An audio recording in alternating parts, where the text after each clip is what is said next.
Olá, pessoal! Nós somos acadêmicos de psicologia da Univel e vamos apresentar para vocês hoje o impacto das redes sociais na saúde mental do adolescente. Os acadêmicos somos eu, a Adriele, o Carlos, a Jamile, a Maria Eduarda, a Maria Fernanda e o Tomili. Então, para começar a falar sobre esse assunto, nós vamos falar um pouquinho sobre o que é adolescência, como funciona, e como é esse período da vida, né?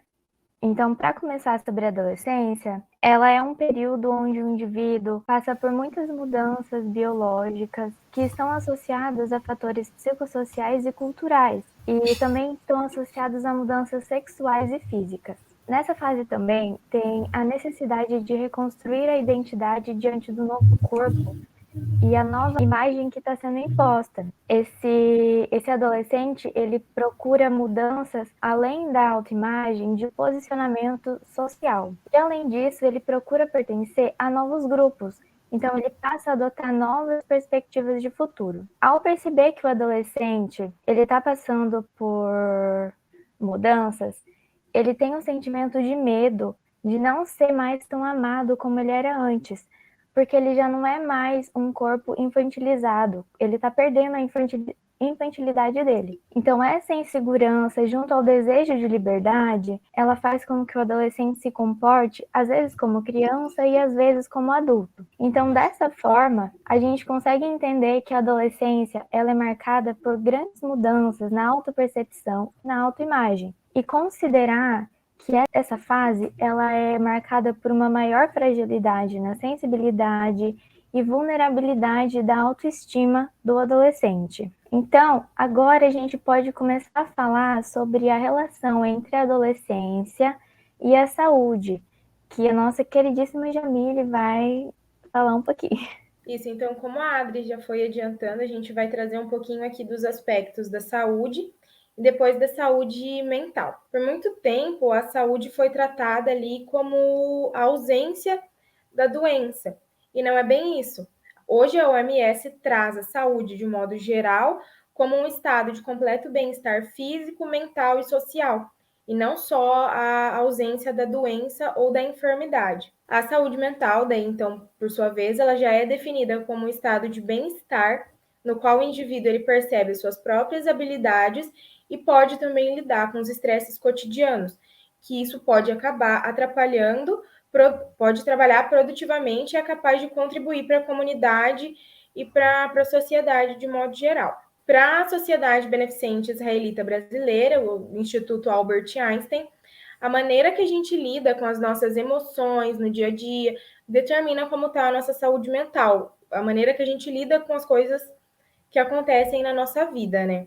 E também ela pode estar considerando a saúde mental como uma habilidade de manejar os conflitos e reconhecer os próprios limites e a própria satisfação em viver. Fatores como brigas, estresses, conflitos, limitações de modo geral contribuem negativamente para o bem-estar e para a saúde mental de cada indivíduo. O conceito trazido pela OMS e vários outros autores também desvinculam a ideia de que a saúde mental consiste na ausência do transtorno, da doença mental. Então, é possível que o indivíduo conviva com os transtornos mentais e mantenha, mesmo assim, a sua saúde mental em dia. Alguns aspectos, né, podem contribuir para a manutenção da saúde mental, como consumir ali alimentos nutritivos, a prática dos exercícios físicos também pode ser bem benéfico para isso, manter uma rotina de sono de qualidade, que é bem importante, tá dormindo ali às 8 horas, 7, 8 horas por dia, cultivar relacionamentos interpessoais que fazem bem para o indivíduo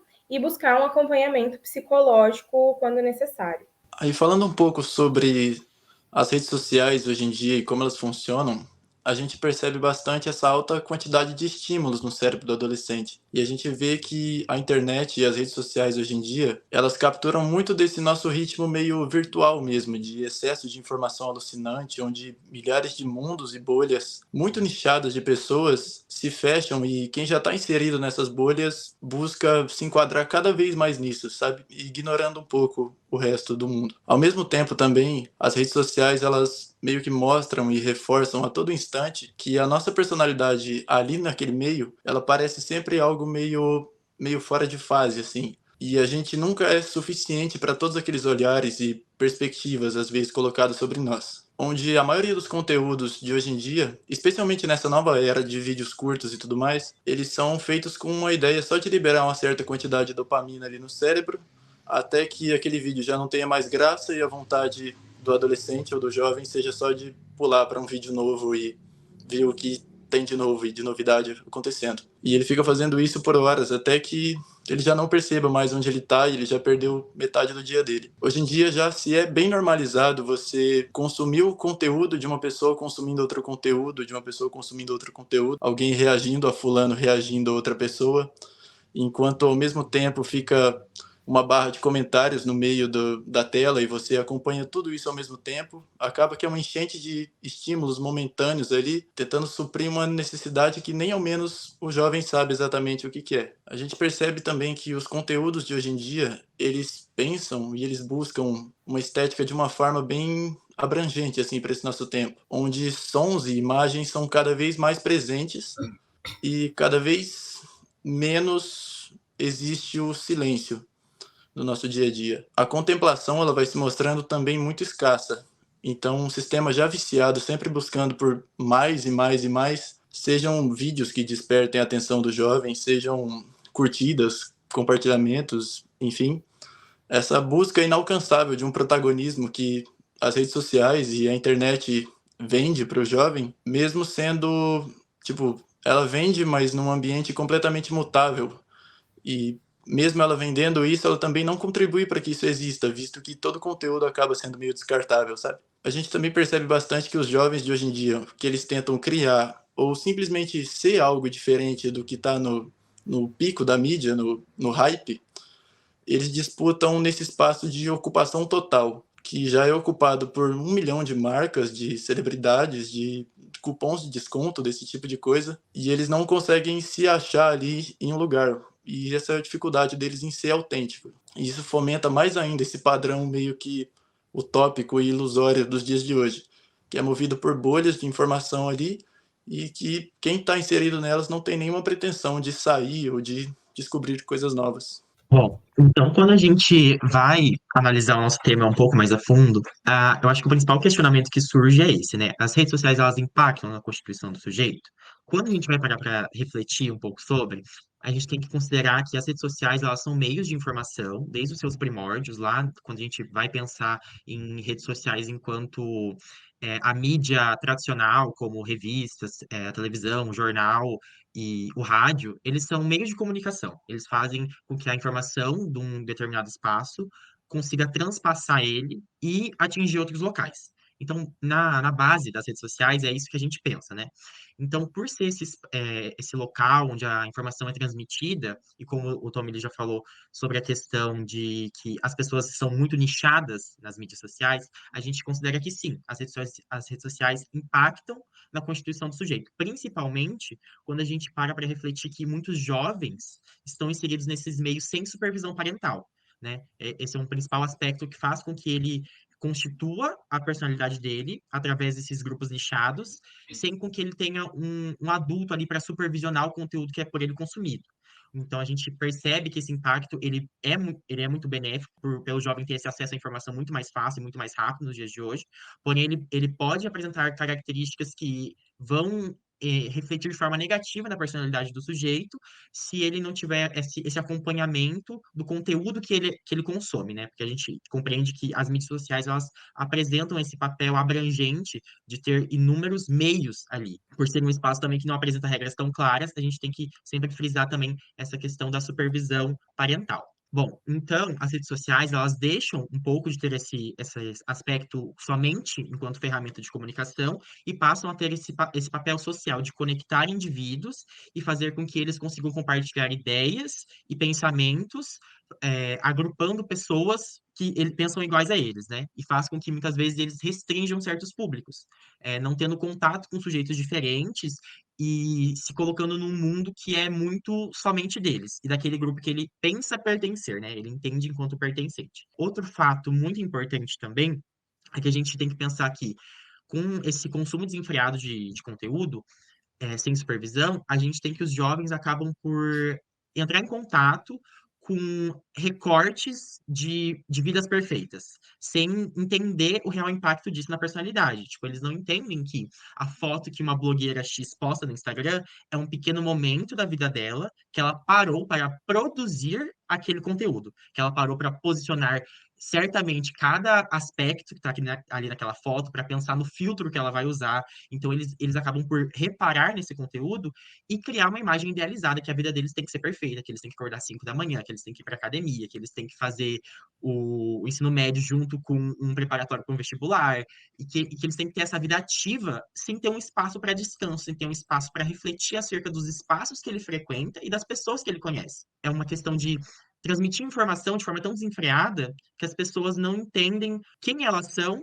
e com quem elas interagem de fato, né? Então, eu acho muito importante frisar esse aspecto da supervisão e do auxílio dos pais para fazer essa consciência reflexiva do jovem, de fazer com que ele entenda que aquele espaço da rede social não é um espaço onde ele vai conseguir atingir 100% do tempo, porque aquele é uma vida ideal que as pessoas não conseguem manter. Bom, mas por que então as redes sociais são tão prejudiciais para a saúde mental do adolescente?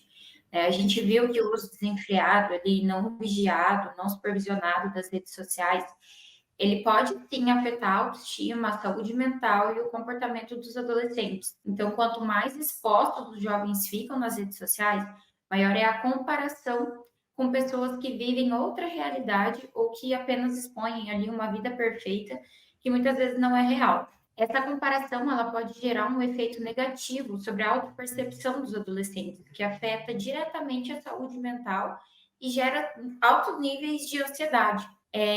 Dentre todos os desafios, né, que um adolescente enfrenta nessa fase, uma delas é a busca pela sua própria identidade, o que atualmente se tornou ainda mais difícil, porque a gente vive num mundo de tensão, ansiedade, que são agravadas pelo uso excessivo das redes sociais. O desenvolvimento, né, da identidade na adolescência é muito importante, porque é um momento de tomada de decisão, né? E as decisões que são tomadas nesse período, elas vão condicionar o futuro de forma determinante e até mesmo irreversível. Isso por si só já gera, né, muita pressão que afeta principalmente o psicológico do adolescente. As redes sociais, então, também elas modificaram a maneira como as relações interpessoais se constituem e como as informações são transmitidas e também, né, principalmente, a quantidade de informação. Os jovens são cercados, né, pelas redes sociais e eles se sentem cada vez mais pressionados a se encaixarem em grupos sociais seletivos, com padrões, né, estereotipados, e ao não se encaixar nesses determinados grupos, o adolescente ele vai vivenciar uma sensação de diferença, de ser diferente, né, dos outros, de não se encaixar, de não ter uma vida perfeita, por não coincidir com o ideal esperado, né, por esse grupo. Sendo que, na realidade, não deveria nem existir esse ideal, não deveria existir uma diferença entre grupos, né? O adolescente não deveria sentir essa necessidade de se encaixar. E o adolescente, então, ele vai ver nas redes sociais um lugar onde ele pode se apresentar e se expressar através das fotos, dos vídeos e dos compartilhamentos, ele vai demonstrar seus interesses, suas afinidades, para fazer parte de um determinado grupo. E ele vai buscar um referencial para o seu cotidiano, alguém que vai influenciar e inspirar, e passa então a seguir páginas, perfis que vão demonstrar a realidade que ele gostaria de viver e acaba por fugir da sua própria realidade, deixando de ser ele mesmo para viver uma vida distorcida, né? Uma vida de mentira, que é uma coisa irreal, que é o que a gente vê nas redes sociais. as próprias postagens, né, elas geram uma preocupação anormal no jovem, no adolescente, porque elas vão afetar a sua percepção, sua autopercepção, quando não atinge um número alto de curtidas. Quando ele não consegue muitos seguidores, quando comentam algo hostil em suas publicações. As redes sociais, elas não são de todo ruim, né? A gente sabe, mas por esses fatores, ela acaba causando vários prejuízos na saúde mental do adolescente, principalmente altos níveis de ansiedade. Outra coisa até que eu queria comentar aqui, puxando um pouco do gancho, né, que a Mafê e o Carlos trouxeram, é que agora tem esse bombardeio de informações. Então, às vezes, até quando o adolescente mesmo, ele decide se expor, né, tem inúmeros usuários, às vezes, que acham que a internet é terra de ninguém, e acabam daí por comentar, e esses comentários são extremamente prejudiciais para a saúde mental daquele que compartilhou. No caso, o jovem que às vezes compartilha alguma coisa que ele gosta e vem aquela enxurrada de comentários ali maldosos que não vão fazer bem de maneira alguma para ele, né, para a saúde mental dele. Agora falando um pouquinho das qualidades das redes sociais, porque sim, elas têm as suas qualidades também. Nem tudo é prejudicial, né? Apesar de tudo que foi dito, quando a rede social, a internet, ela é usada de uma forma adequada, com a supervisão adequada, elas podem se tornar, trazer vários benefícios ao indivíduo, ela pode se tornar algo benéfico a ele, né? Por conta de todas as informações que ela traz, que ela fornece. Ela, através de videoaulas, por exemplo, a aprendizagem ela pode se tornar mais lúdica e atrativa. Às vezes o adolescente não conseguiu aprender alguma coisa dentro da sala de aula, ela vai lá numa videoaula e de uma outra forma ela consegue aprender aquilo que foi abordado. As redes sociais, elas possibilitam a expansão das redes relacionais e o maior acesso a informações, né? Então, através disso, o que possibilita que esse adolescente ele tenha um contato com diferentes culturas e realidades, o que estimula a tolerância e o respeito às diversas opiniões e culturas. Além de que jogos também podem ser muito benéficos ao indivíduo, porque ele permite que eles estejam envolvidos a desafios, a superar situações difíceis, resolver situações progressivamente mais complexas e competir. E as mídias sociais, as redes sociais, elas mais interativas, faz com que o adolescente desenvolva sua criatividade através de postagens, de publicações. Então, pode sim ser muito boa, mas ao mesmo tempo ela pode ser muito prejudicial, se não usada da maneira correta, né? Então, sim, ela tem seus benefícios, mas usada da forma adequada. Então, essas são as nossas referências, né? E esse foi o conteúdo que a gente quis trazer aqui hoje, né? O impacto, então, das redes sociais na saúde mental do adolescente, bem como também todos os benefícios que as redes sociais podem trazer. Obrigada e até mais.